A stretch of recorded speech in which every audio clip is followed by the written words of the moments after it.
Voltamos com Gente.com, hoje conversando com o animado, querido físico Gabriel Guerrer. Depois dessa experiência no mercado financeiro, você partiu para o mundo. Foi fazer uma viagem no Brasil? Fui. Eu, pela primeira vez, eu acho que eu falei, agora eu vou fazer algo que eu realmente quero fazer e vou ser livre e vou buscar a minha liberdade. Então, nessa época, eu morava ainda no Rio de Janeiro, eu tinha um Fusca, que é 74, branquinha, que chamava Doroteia. E foi uma coisa muito romântica, né? Um pouco inconsequente. Grande amor. E eu decidi fazer uma viagem pelo Brasil de Fusca nessa época. É claro que chegou um momento que o Fusca não suportou tanta pressão. Antes de chegar no que aconteceu com o pobre do Fusca, deve ter sido muito bacana essa experiência de convivência com comunidades as mais diversas possíveis no Brasil, né? Sim. Inclusive, a gente vai mostrar depois as fotos de lugares por onde você passou, enfim. Fala um pouquinho desses lugares, do que chamou tanta atenção para você. Foi muito interessante. As pessoas, né? Foi muito interessante conhecer esse país. Sempre foi um sonho meu. Eu quero conhecer o Brasil. É um país tão grande e a gente acaba, às vezes, conhecendo tão pouco, né? E foi uma experiência maravilhosa. Eu sou apaixonado por ser brasileiro, por conhecer a natureza exuberante, a natureza externa e a natureza interna das pessoas, né?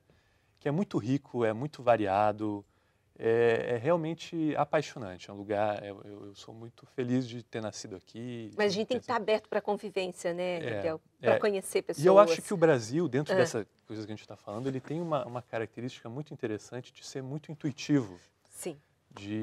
Dessas combinações, que aconteceram aqui, né, de povos diferentes, incluindo culturas indígenas, e que foi um povo que sempre trabalhou muito esse lado, né, dessa outra categoria de pensamento.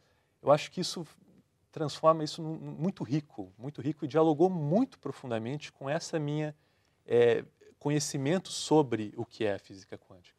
Eu costumo dizer que essa viagem que eu fiz de um ano... De quantos quilômetros deu total? Total foi 20 mil quilômetros. 20 mil num Fusca?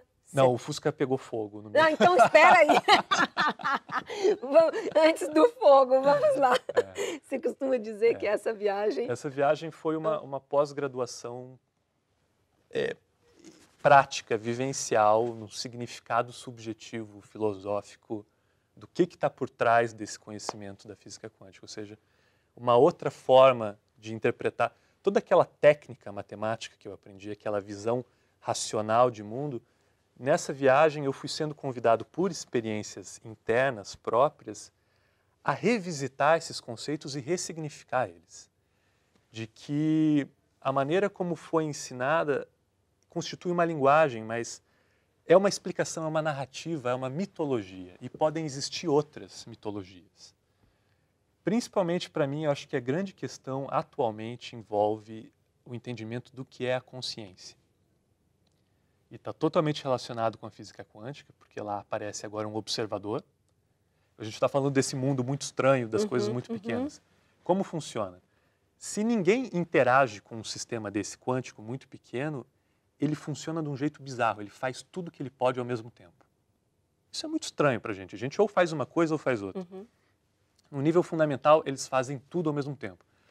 Ao passo que alguém interage, ou seja, alguém observa, alguém vai lá olhar e falar, o que você está fazendo? Aquilo passa a se comportar de uma maneira só. Ou seja, o observador ele tem um papel fundamental na realidade de transformar a própria realidade. Tá. Então, os próprios pioneiros, os pais da física quântica, eles já estavam muito preocupados com essa questão do que é a consciência. A gente precisa entender isso, porque agora eu acho que a física quântica é esse limite que a ciência chega de mostrar que não é possível, é ilusória uma separação minha e do mundo de fora. Tá. De que a experiência subjetiva não pode ser desacoplada do mundo objetivo, das coisas que estão aqui fora. De que está tudo interligado. Tá. Nós estamos já quase terminando, é uma pena, porque eu queria que você explicasse muito mais. Mas antes de concluir, o Fusca sucumbiu, né? Numa cena de cinema. Foi uma cena cinematográfica. Um acontecimento quântico. Como que foi?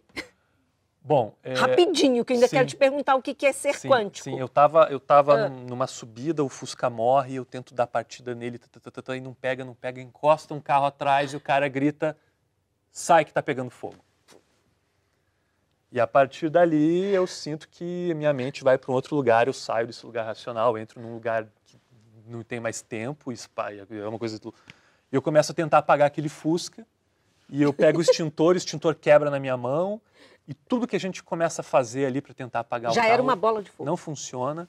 Uma hora o fogo entra dentro do Fusca, começa a derreter o cabo do freio de mão, e aquele Fusca que estava numa descida inclinada assim, aquela bola de fogo começa a descer.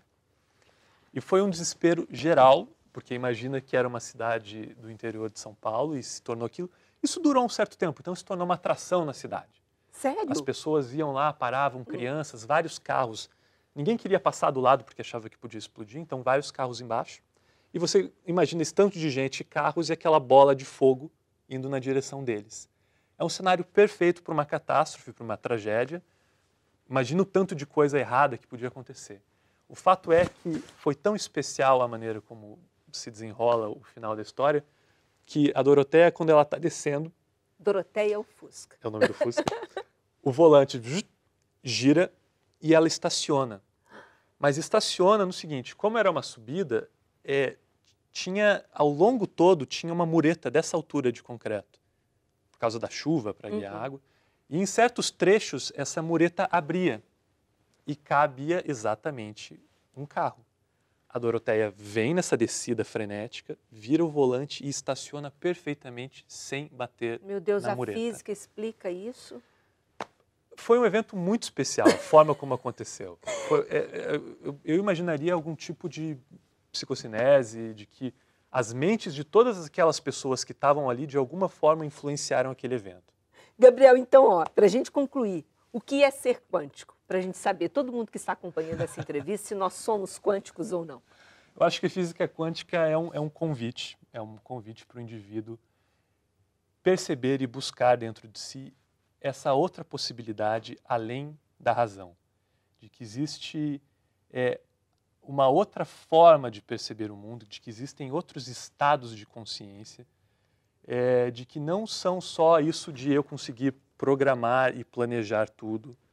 É um convite nosso a repensar a questão do que é o tempo e do que é o espaço, de que talvez o espaço não sejam só essas 3 dimensões disso que eu posso ver, ou seja, talvez exista muito mais informação aqui fora que eu não possa estar tendo contato agora. É um convite a uma revisão da nossa relação com o tempo, de que talvez o tempo não flua só numa direção, do passado para o presente, que na verdade possa existir algo que se chama retrocausalidade, que é o futuro influenciando também o momento presente. E certas situações, quando a gente fala de essas grandes sincronicidades, coincidências, ou, por exemplo, o que eu senti naquele momento de angústia, se não era esse momento agora me atraindo para aquela escolha tão ousada naquele momento, quase um ato de loucura, de desistir daquela carreira. Então, acho que ser quântico é um convite nosso a repensar o nosso lugar nesse mundo e o que é o mundo, logo, o nosso lugar nele. E buscar novas formas de estar no mundo, porque eu acho que dessa forma atual, que é exclusivamente racional, que não contempla essa outra possibilidade do ser humano, não está funcionando. Não temos como controlar, né?